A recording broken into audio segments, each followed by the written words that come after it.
राहुल गांधी के पास मोहब्बत की दुकान है या नफरत का शॉपिंग मॉल?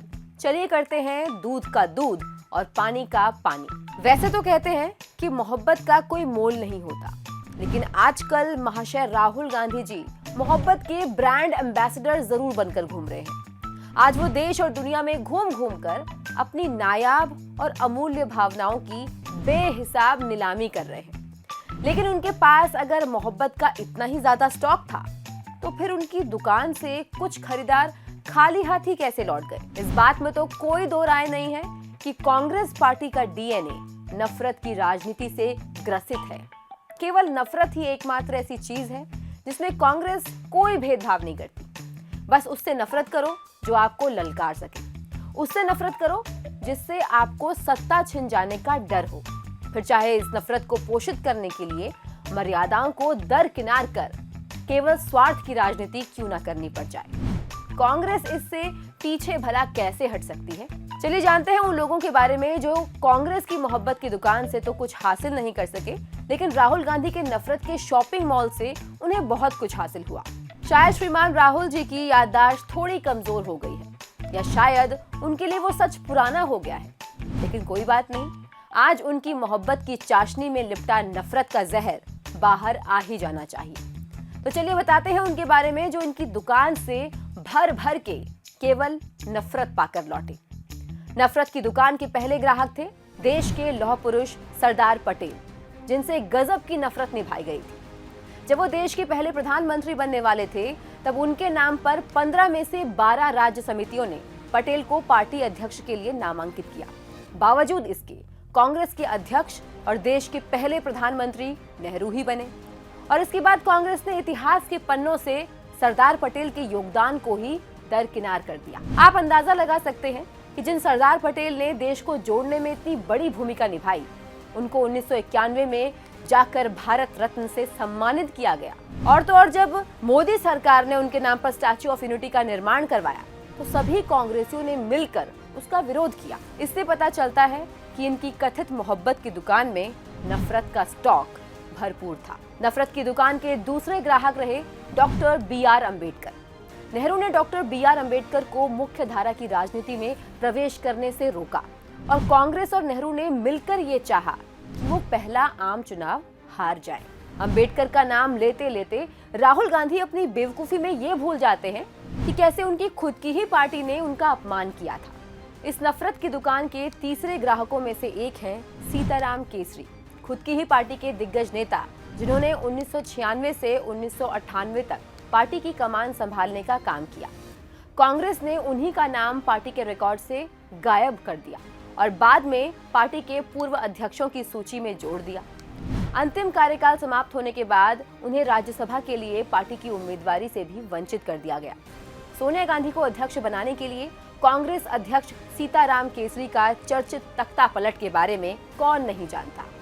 इस निचले स्तर की राजनीति के चक्कर में कांग्रेस पार्टी ने खुद की ही अपनी धज्जियां उड़वा ली थी। इस नफरत की दुकान के चौथे ग्राहक खुद और कोई नहीं, खुद गांधी परिवार के अपने ही लोग हैं। मोहब्बत का दम भरने वाले राहुल जी का प्यार अपनी चाची और चचेरे भाइयों के लिए कैसे लापता हो गया, पता नहीं। संजय गांधी की मृत्यु के बाद प्रधानमंत्री इंदिरा गांधी ने मेनका गांधी को उस वक्त घर से बेदखल कर दिया, जब वरुण गांधी की उम्र केवल 2 साल की ही थी। मेनका गांधी ने कहा था कि उन्हें उम्मीद थी कि उन्हें घर वापस लौटने के लिए कहा जाएगा। राहुल गांधी आज 52 साल के हो चुके हैं, लेकिन आज भी उनमें इतना साहस नहीं है कि वो अपनी चाची और चचेरे भाई को घर बुला सके। तो फिर इस तथाकथित मोहब्बत की दुकान का राग क्यों अलापते हैं राहुल गांधी? नफरत की दुकान के 5वें ग्राहक हैं राहुल गांधी के अपने दादा फिरोज गांधी। गांधी परिवार ने भले ही अपने दादा का नाम न अपनाया हो, पर कम से कम उन्हें सम्मान तो दे ही सकते थे ना। राहुल गांधी और प्रियंका गांधी दोनों जो देश भर की यात्रा करते हैं, लेकिन अपने दादा फिरोज गांधी की कब्र पर जाकर उनका सम्मान करना भूल जाते हैं। राहुल गांधी अपने दादा और भ्रष्टाचार के खिलाफ खड़े होने में उनके योगदान का जिक्र अपने किसी भाषण में नहीं करते हैं, उनका नाम तक नहीं लेते हैं। जब मोहब्बत की दुकान के दावेदार खुद अपनों को ही धोखा दे सकते हैं, तो भला बाकियों को लेकर इनसे क्या ही उम्मीद करी जा सकती है। नफरत की दुकान वालों ने पीवी नरसिम्हा राव के साथ नफरत का जो खेल खेला था, उसका इतिहास कौन नहीं जानता है। देश के पूर्व प्रधानमंत्री पीवी नरसिम्हा राव के अंतिम यात्रा तक में कांग्रेस ने उन्हें अपमानित करने में कोई कमी नहीं छोड़ी। उनकी मृत्यु के बाद जब उनको अपनी कर्म भूमि दिल्ली लाया जा रहा था ताकि उनका अंतिम संस्कार उचित प्रकार से किया जा सके, तब कांग्रेस ने पहले तो उनके परिवार को उनका शव दिल्ली लाने से रोका, किंतु जब वे उनके शव को लेकर दिल्ली आ गए तब दिल्ली कांग्रेस कार्यालय का गेट उनके लिए नहीं खोला गया। नफरत की इससे बड़ी पराकाष्ठा आखिर क्या हो सकती है। इतना ही नहीं, देश के पूर्व राष्ट्रपति प्रणब मुखर्जी के साथ भी नफरत की दुकान वालों ने नफरत करने में कोई कमी नहीं छोड़ी। जब पूर्व राष्ट्रपति प्रणब मुखर्जी को भारत के सर्वोच्च नागरिक पुरस्कार भारत रत्न से सम्मानित किया जाना था, तब राष्ट्रपति भवन में आयोजित समारोह में न कांग्रेस अध्यक्ष राहुल गांधी ने भाग लिया और न ही सोनिया गांधी ने। नफरत की दुकान वालों ने नफरत की सारी हदें उस दिन पार कर दी जब उन्होंने सैम मानेकशॉ के अंतिम संस्कार में जाना जरूरी नहीं समझा।